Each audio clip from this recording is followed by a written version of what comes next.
Clock is ticking on a 30-bed shelter along Broadway. City leaders say they have until Easter Sunday to find a new group to keep it open after they say it will be forced to close its doors. 10 News reporter Krista Lucas is here to explain what's at risk. Krista? Robin, John, the foyer is an overnight shelter. It often helps about 40 people, and right now it's run by Volunteer Ministry Center. The city has until Sunday to find an organization to take over. Otherwise, about a dozen people will be left without a roof on their heads.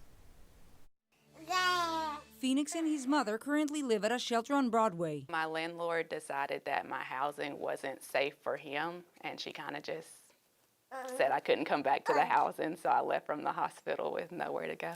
Jared Bowers, a father of 3, also lives at a shelter. I kind of went through a, depression period where I, just hated myself, hated my life, and, kind of drank to cope.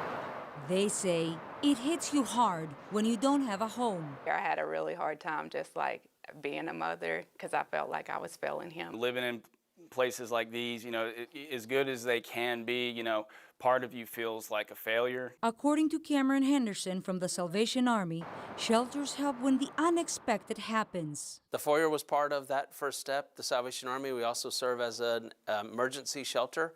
People can leave straight from their emergency situation. Aaron Reed from the Knoxville Office of Housing Stability says the foyer may soon close. It's a shelter that's open and needs staffing all night. Finding staff for night shifts has been very difficult.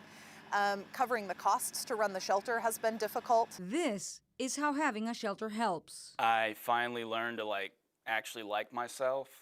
I gained confidence. As for baby Phoenix and his mom, The apartment that I'm looking at moving into is being built right now, so we're just trying to hold out until then. The city told me VMC is working with other partners to find an alternative for the people who currently depend on the foyer.